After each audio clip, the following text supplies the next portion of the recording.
नमस्कार, जय श्री राम। श्रीमद् वाल्मीकि रामायण अखंड पाठ में आज हम पढ़ेंगे नवमः सर्ग, यानी कि अरण्य कांड से 9वां सर्ग। यहाँ पर सीता का श्री राम से निरपराध प्राणियों को न मारने और अहिंसा धर्म का पालन करने के लिए अनुरोध किया गया है। तो चलिए प्रारंभ करते हैं। सुतीक्ष्णेनाभ्यनुज्ञातं प्रस्थितं रघुनंदनं हृदया स्निग्धया वाचाः भर्तारमिदम् अब्रवीत्। अधर्मं तु सुसूक्ष्मेण विधिना प्राप्यते महान्, निवृत्तेन च शक्योऽयं व्यसनात् कामजादिह। त्रीण्येव व्यसनान्यत्र कामजाने भवन्त्युत, मिथ्यावाक्यं तु परमं तस्मात् गुरुतरावुभौ। परदाराभिगमनं विना पैरं च रौद्रता, मिथ्यावाक्यं न ते भूतं न भविष्यति राघव। कुतो अभिलक्षणं स्त्रीणां परेषां धर्मनाशनं, तव नास्ति मनुष्येन्द्र न चाभूतते कदाचन। मनस्यापि तथा राम न चैतद्विद्यते क्वचित्, स्वदारनिरतश्चैव नित्यमेव नृपात्मजा। धर्मिष्ठः सत्यसन्धश्च पितुर्निर्देशकारकः, त्वयि धर्मश्च सत्यं च त्वयि सर्वं प्रतिष्ठितम्।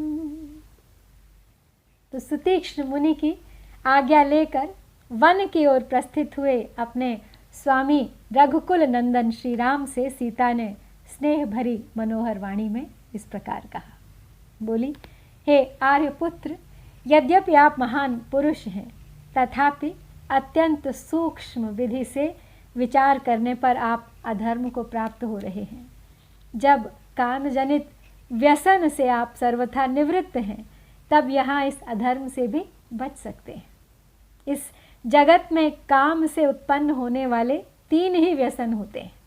मिथ्या भाषण बहुत बड़ा व्यसन है, किंतु उससे भी भारी 2 व्यसन और हैं, पर स्त्री गमन और बिना वैर के ही दूसरों के प्रति क्रूरता पूर्ण बर्ताव।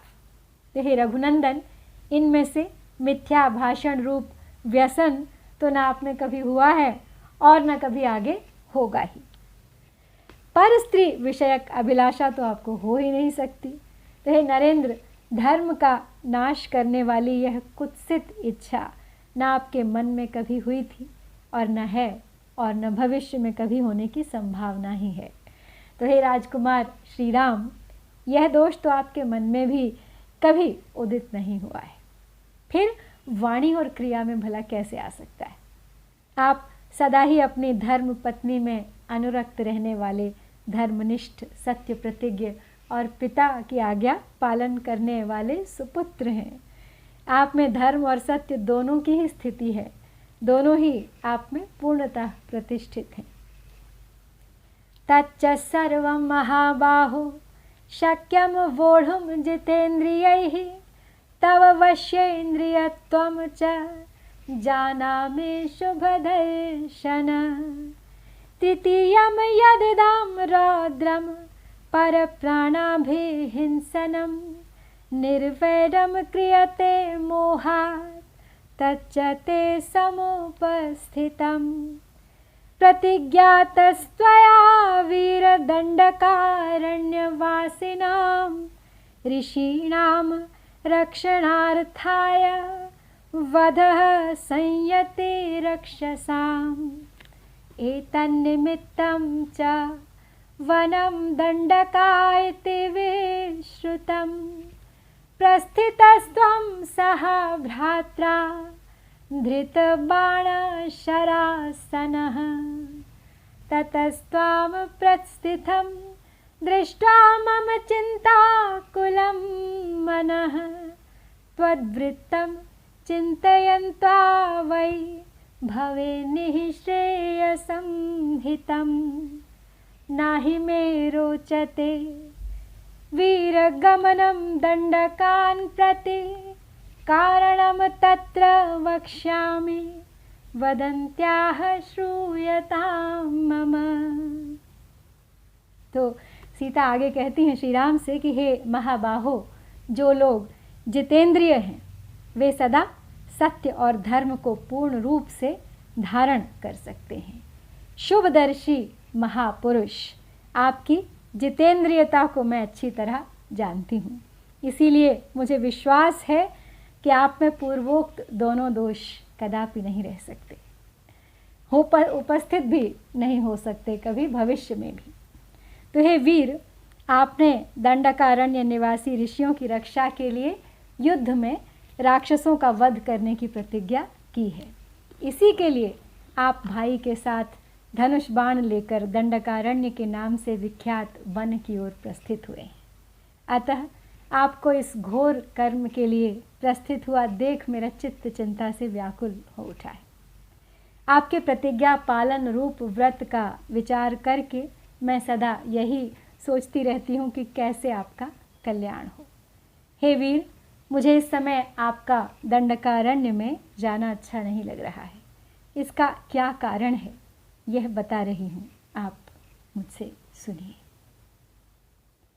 त्वं हि बाणधनुष्पाणिर्भ्रात्रा सह वनं गतः दृष्ट्वा वनचरान् सर्वान् कच्चित् कुर्यात् शरव्ययम् क्षत्रियाणामिह धनुर्हुता शस्येन धनानि च समीपतः स्थितं तेजो बलमुच्छ्रयते भृशम् पुरा किल महाबाहो तपस्वी सत्यवान् शुचिः कस्मिंश्चित् भवत्पुण्ये वने रत मृगद्विजे तस्यैव तपसो विघ्नं कर्तुमिन्द्रः शचीपतिः खड्गपाणिरथा गच्छदाश्रमं भटरूपधृक् तस्मिंस्तदाश्रमपदे निहितः खड्ग उत्तमः सन्यासविधिना दत्तः पुण्ये तपसि तिष्ठतः स तच्छस्त्रमनुप्राप्य न्यासरक्षणतत्परः वने तु विचरत्येव रक्षन् प्रत्ययमात्मनः यत्र गच्छत्युपादातुं मूलानि च फलानि च न विनायाते तं खड्गं न्यासरक्षण तत्परः। तो सीता आगे कहती हैं कि आप जो धनुष बाण लेके वन में जा रहे हैं, बस इसी से मुझे आशंका है कि आप अपने भाई के साथ वन में आए हैं। संभवतः समस्त वनचारी राक्षसों को देखकर कदाचित आप उनके प्रति अपने बाणों का प्रयोग कर बैठे।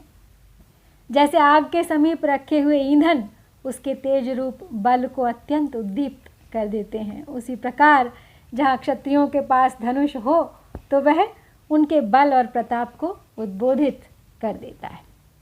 तो हे महाबाहो, पूर्व काल की बात है, किसी पवित्र वन में जहाँ मृग और पक्षी बड़े आनंद से रहा करते थे, एक सत्यवादी एवं पवित्र तपस्वी भी वहाँ निवास करते थे। उन्हीं की तपस्या में विघ्न डालने के लिए शचीपति इंद्र किसी योद्धा का रूप धारण करके हाथ में तलवार लिए एक दिन उनके आश्रम पर आए। उन्होंने मुनि के आश्रम में अपना उत्तम खड्ग रख दिया। पवित्र तपस्या में लगे हुए मुनि को धरोहर के रूप में वह खड्ग दे दिया। उस शस्त्र को पाकर मुनि उस धरोहर की रक्षा में लग गए। वे अपने विश्वास की रक्षा के लिए वन में विचरते समय भी उसे साथ रखते थे। तो धरोहर की रक्षा में तत्पर रहने वाले वे मुनि फल मूल लाने के लिए भी जहाँ कहीं भी जाते थे उस खड्ग को साथ लिए बिना नहीं जाते थे। नित्यम शस्त्रम परिवहन क्रमेण सह तपोधनः चकार रौद्रीम स्वाम बुद्धिम त्यक्त्वा तपसि निश्चयम् ततः स रौद्राभिरतः प्रमत्तो अधर्मकर्षितः तस्य शस्त्रस्य संवासात् जगाम नरकं मुनिः एवमेतत् पुरावृत्तं शस्त्रसंयोगकारणम् अग्निसंयोगवद्धेतुः शस्त्रसंयोग उच्यते स्नेहाच्च बहुमानाच्च स्मारये त्वां तु शिक्षये न कथञ्चन सा कार्यागृहीतधनुषा त्वया बुद्धिर्वैरं विना हन्तुं राक्षसान् दण्डकाश्रितान् अपराधं विना हन्तुं लोको वीर न मन्स्यते क्षत्रियाणां तु वीराणां वनेषु नियतात्मनां धनुषा कार्यमेतावधार्तानामभिरक्षणम्।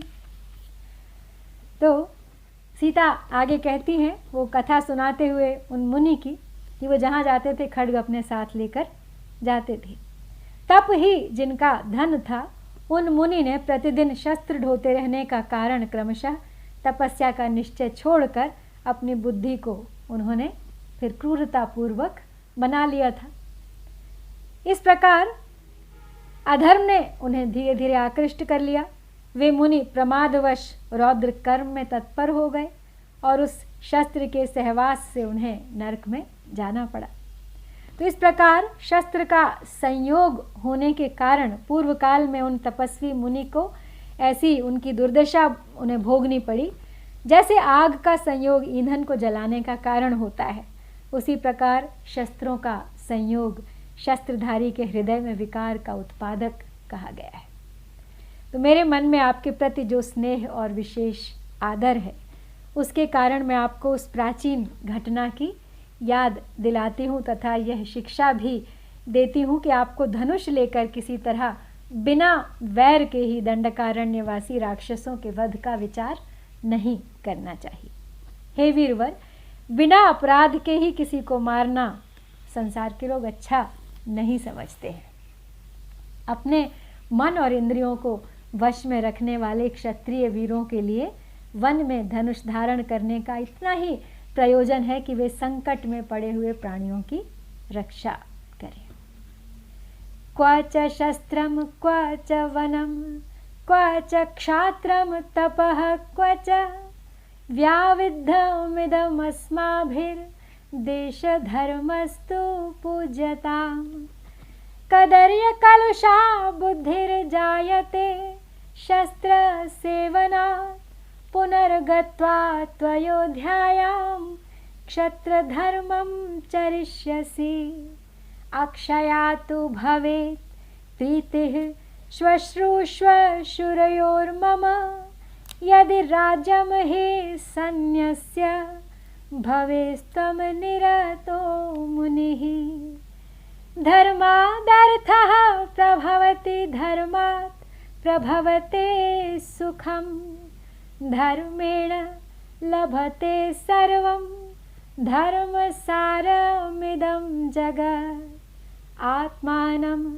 नियमैस्तैस्तैः कर्षयित्वा प्रयत्नतः प्राप्तये निपुणैः धर्मो न सुखाल्लभते सुखम् नित्यं शुचिमतिः सौम्य चरधर्मं तपोवने सर्वं तु विदितं तुभ्यं त्रैलोक्यामपि तत्त्वतः स्त्रीचापलादे तदुपाहृतं मे धर्मं च वक्तुं तव कः समर्थः विचार्य बुद्धया तु सहानुजेन यद् रोचते तत् कुरु माचिरेण।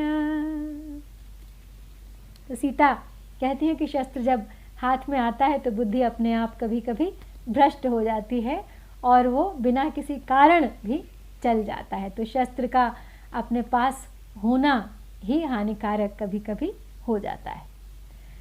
तो आगे कहती है वो कि कहाँ शस्त्र धारण और कहाँ वनवास, कहाँ क्षत्रिय का हिंसामय कठोर कर्म और कहाँ सब प्राणियों पर दया करना रूप तप, ये परस्पर विरुद्ध जान पड़ते हैं।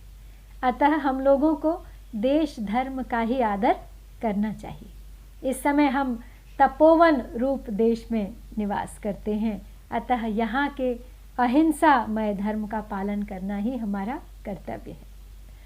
तो केवल शस्त्र का सेवन करने से मनुष्य की बुद्धि कृपण पुरुषों के समान कलुषित हो जाती है। अतः आप अयोध्या में चलने पर ही पुनः क्षात्र धर्म का अनुष्ठान कीजिएगा। राज्य त्याग कर वन में आ जाने पर यदि आप मुनि वृत्ति से ही रहें तो इससे मेरी सास और ससुर को अक्षय प्रसन्नता होगी। धर्म से अर्थ प्राप्त होता है, धर्म से सुख का उदय होता है और धर्म से ही मनुष्य सब कुछ पा लेता है। इस संसार में धर्म ही सार है।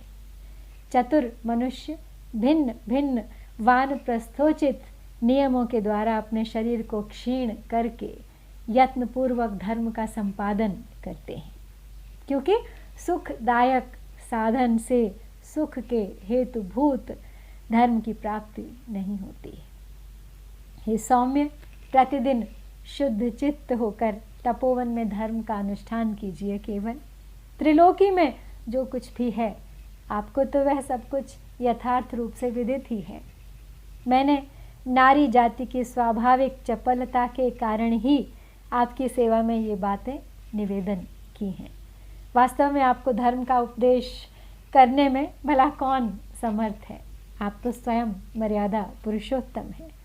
आप इस विषय में अपने छोटे भाई के साथ बुद्धिपूर्वक विचार कर लें, फिर आपको जो ठीक जंचे आप उसे शीघ्रतापूर्वक वैसे ही करें।